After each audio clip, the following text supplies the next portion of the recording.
1 പത്രോസ് 4:7, 1 Peter 4:7 അവർ ഇരിക്കുന്ന എല്ലാവരും, എൻ്റെ എല്ലാ സഹോദരി സഹോദരങ്ങളും എല്ലാവരും ഒരുമിച്ച് ഉണർവോടെ നിങ്ങൾ വചനം വായിക്കുക. എന്താ പറയുന്നത്? സകലത്തിൻ്റെയും അവസാനം സമീപിച്ചിരിക്കുന്നു, ആകയാൽ നിങ്ങൾ സമചിത്തരും പ്രാർത്ഥനയിൽ ജാഗരൂകരുമായിരിക്കുവിൻ. നിങ്ങൾ സമചിത്തരും പ്രാർത്ഥനയിൽ ജാഗരൂകരുമായിരിക്കുവിൻ. നിങ്ങൾ പ്രാർത്ഥനയിൽ അപ്പോൾ നിങ്ങൾ ശ്രദ്ധിക്കണം, ഇത് പ്രാർത്ഥിക്കേണ്ട നാളുകളാണ്. ഇത് പരിഹാരം ചെയ്ത് നശിക്കുന്ന ആത്മാക്കൾക്ക് വേണ്ടി, കർത്താവിൻ്റെ സഭയ്ക്ക് വേണ്ടി, നമ്മുടെ യുവജനങ്ങൾക്ക് വേണ്ടി, നമ്മുടെ കുഞ്ഞുങ്ങൾക്ക് വേണ്ടി, നമ്മുടെ തലമുറകൾക്ക് വേണ്ടി കണ്ണീരോടെ ദൈവസന്നിധിയിൽ മുട്ടുമടക്കി കൈവിരിച്ച് പ്രാശ്ചിത്തം ചെയ്ത് പരിഹാരം അനുഷ്ഠിക്കേണ്ട നാളുകളാണെന്ന് പരിശുദ്ധാത്മ നമ്മോട് പറയാ സഹോദരങ്ങൾ. ഇത് കളിച്ചും ചിരിച്ചും, കളിയും ചിരിയും തമാശകളൊക്കെ നമുക്ക് വേണം. നമ്മുടെ കർത്താവ് ആനന്ദത്തിൻ്റെ ദൈവമാണ്. പക്ഷേ ഞാൻ പറഞ്ഞു വരുന്നത്, ലോകപരമായ ഈ മോശമായിട്ടുള്ള കർത്താവിൻ്റെ സാന്നിധ്യമില്ലാത്ത നൈമിഷികമായ സന്തോഷങ്ങൾ, അതൊരിക്കലും നമുക്ക് ഗുണകരമല്ല. നമ്മൾ വചനത്തിലൂടെ പലതും കണ്ടു. അപ്പോൾ നമുക്ക് ആനന്ദം വേണം, നമുക്ക് സന്തോഷം വേണം. അതിന് ഉതകുന്ന ഒരുപാട് സാഹചര്യങ്ങൾ നമുക്ക് തന്നെ കർത്താവ് ഒരുക്കി തരുന്നുണ്ട്. അത് മാത്രമേ നമുക്ക് ഉണ്ടാകാൻ പാടുള്ളൂ. അല്ലാതെ ലോകവഴി, പാപവഴികൾ അത് നമ്മൾ നിത്യനാശത്തിലേക്ക് എത്തിക്കുമെന്ന് നാം തിരുവചനത്തിലൂടെ കണ്ടു. അപ്പോൾ നമ്മൾ ശ്രദ്ധിക്കുക സഹോദരങ്ങളെ, കർത്താവ് പറയാണ്, ഇത് പരിത്യാഗത്തിൻ്റെ നാളുകളാണ്, പ്രാർത്ഥനയുടെ സമയമാണ്, ഇത് പരിഹാരം ചെയ്യേണ്ട സമയമാണ്. നമ്മുടെ തലമുറകൾക്ക് വേണ്ടി, പ്രത്യേകിച്ച് സഭയ്ക്ക് വേണ്ടി, നശിക്കുന്ന ആത്മാക്കൾക്ക് വേണ്ടി, തകരുന്ന കുടുംബങ്ങൾക്ക് വേണ്ടി, സമർപ്പിത സമൂഹങ്ങൾ, പ്രത്യേകിച്ച് വൈദികർക്ക് വേണ്ടി പ്രാർത്ഥിക്കണം. ഒത്തിരി വൈദികർക്ക് വേണ്ടി പ്രാർത്ഥിക്കണം. അനേകം പ്രാർത്ഥനകൾ സമർപ്പിതർക്ക് ഉയർത്തണം.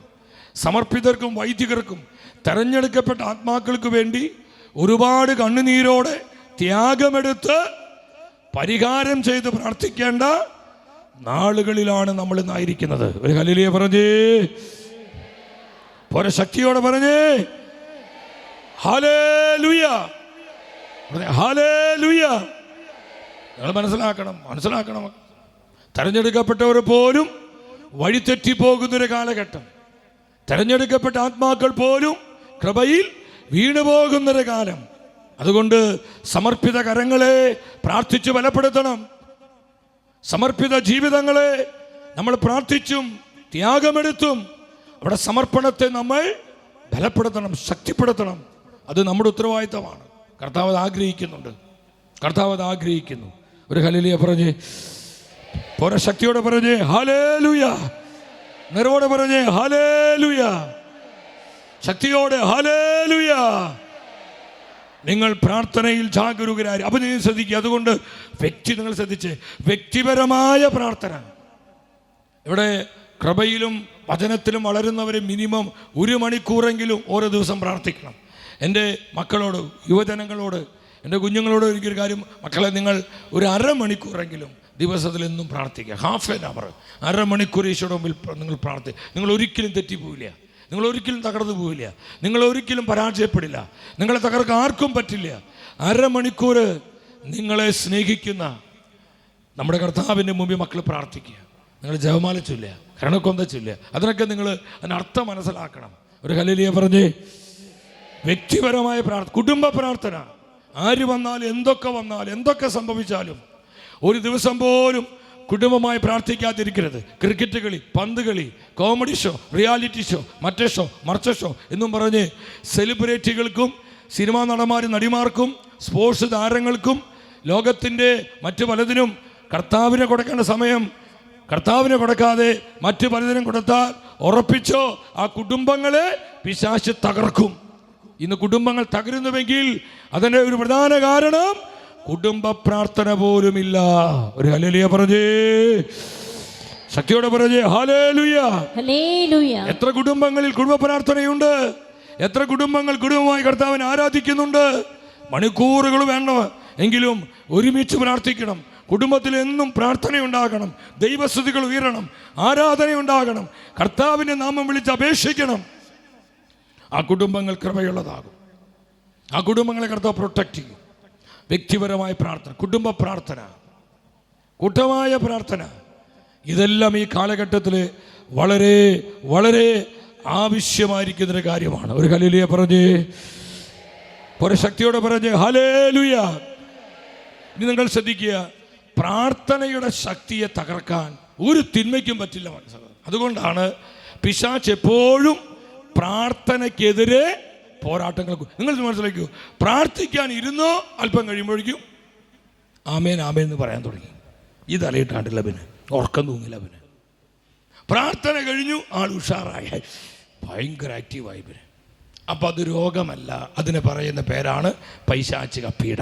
ഒരു ഹല്ലേലൂയ പറഞ്ഞ് ഹല്ലേലൂയ ഹല്ലേലൂയ. പ്രാർത്ഥിക്കാൻ വരുമ്പോൾ ക്ഷീണം, എന്തെന്നില്ലാത്തൊരു ക്ഷീണം, അപ്പോഴേക്കും മടുപ്പ്, വായക്കോട്ടം വരും, അപ്പോഴേക്കും നടുവേദന, അപ്പോഴേക്കും തലവേദന, അപ്പോഴേക്കും മുട്ടുവേദന. പ്രാർത്ഥന കഴിഞ്ഞു, എല്ലാം പോയി. കാര്യം മനസ്സിലാവുന്നുണ്ടോ? അപ്പോൾ അത് രോഗമാണോ വെച്ച്? രോഗമാണോ? അപ്പോൾ അത് രോഗമാണോ? രോഗമല്ല, അതിന് പറയുന്ന പേരാണ് പൈശാചിക പീഡ. അത് തിന്മയാണ്. പിശാച് അറ്റാക്ക് ചെയ്യാണ്, സാത്താൻ അറ്റാക്ക് ചെയ്യാണ്, ആ പ്രാർത്ഥനയെ തടസ്സപ്പെടുത്താണ്. ഒരു ഹല്ലേലൂയ പറഞ്ഞേ, പോരെ പോരെ ശക്തിയോടെ പറഞ്ഞേ ഹല്ലേലൂയ, ഉണർവോടെ പറഞ്ഞേ ഹല്ലേലൂയ. കാര്യം മനസ്സിലാവുന്നുണ്ടോ? പ്രാർത്ഥനയുടെ ശക്തി നമ്മളെക്കാളും 100 ഇരട്ടി ആർക്കറിയാം? പിശാചിനറിയാം. നമ്മൾ മുട്ടുകുത്തി കൈവിരിച്ചാൽ നടക്കാത്തതായി യാതൊന്നുമില്ലെന്ന് പിശാചിന് നല്ലതുപോലെ അറിയാം. അതുകൊണ്ട് സാത്താൻ പ്രാർത്ഥനയെ തടസ്സപ്പെടുത്തും.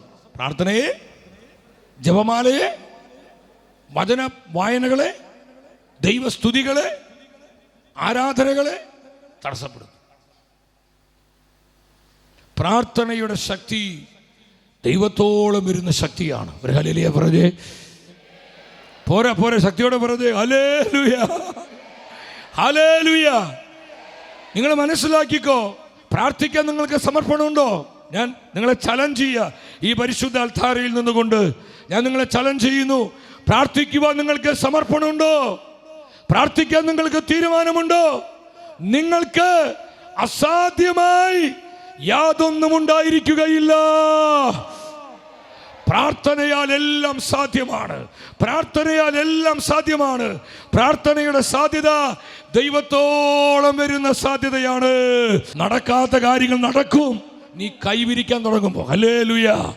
നീ മുട്ടുകുത്തി കൈവിരിക്കാൻ തുടങ്ങുമ്പോൾ നടക്കാത്ത കാര്യങ്ങൾ, അഴിയാത്ത കെട്ടുകൾ അഴിയും, മാറാത്ത ബന്ധനങ്ങൾ മാറും, സാത്താൻ കോട്ടകൾ തകർന്നു വീഴും, നിന്റെ മുൻപിൽ അടഞ്ഞ വാതിലുകൾ തുറക്കപ്പെടും, നിന്റെ മക്കള് പരിശുദ്ധാത്മാഭിഷേകം പ്രാപിക്കും.